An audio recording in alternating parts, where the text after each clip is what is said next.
Well, the good news is, actually, in fact, I think bringing the engineering mindset and the problem solving from engineering into the business model world is actually an extremely good way for doing business model innovation. It isn't complete because you also have to understand, like, okay, who are we selling to? What does that sales process look like? What are these other things that might be an economic system, a sociological system, et cetera? How do those work? And you have to model into those. But that modeling of how this can possibly work is actually, in fact, is susceptible to kind of mathematical analysis. And if you look at essentially the really large consumer companies, especially in the internet, right, internet companies, they tend to end up with some version where their model is actually fairly unique from what it was before. It wasn't just as straightforward. And you can say, well, what about Amazon? And you say, well, two things.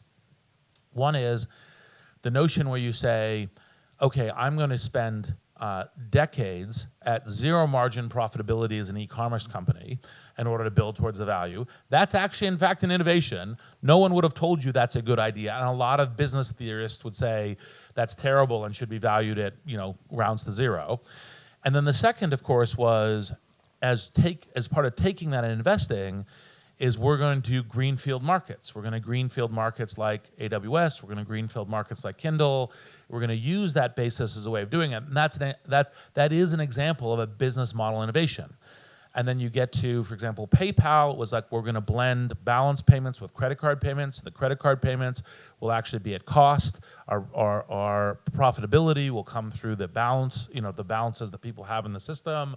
And so that actually creates a high margin, a very valuable payments company, when before it was all based on pennies per transaction and so forth. And so on a relatively lower volume, a new entrant can be highly valued in terms of going. So each of these things go through what is the actual business model. And for example, in the LinkedIn context, and I suspect most of the people in this room have read the LinkedIn Series B deck. You should if you haven't, speaking to entrepreneurs. And part of the thing you'll note is that 2/3 of the way through, we present three business ideas for how we're going to make money, because of course we had no revenue when we were pitching LinkedIn Series B. And now, of course, speaking as entrepreneur to entrepreneur, when you present three options like that, what it really means is we don't know, right? Like, it could be one of these three, and see, we got some good ideas, and it could possibly work. Now, what you'll notice when you look at those three is none of those three are actually where the majority of LinkedIn revenue comes from.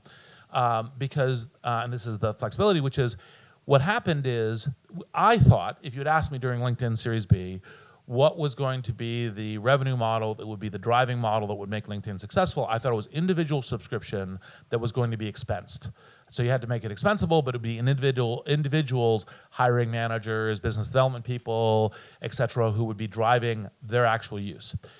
Within 2 weeks of when we launched the subscription model, we started getting inquiries from companies that said, hey, we'd like to buy your corporate product.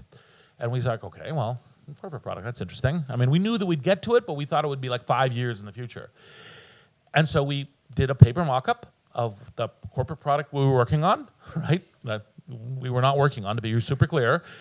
And we hired a salesperson, and we sent the salesperson out to say, here's the product we're working on. Would you buy this? And the salesperson came back and said, okay, I've talked to 30 people, and like 20 plus of them are interested in buying this product. And so we said, okay, let's pivot the company, right, to build that as our revenue product. And that's the thing that ended up being the majority of the revenue even to now.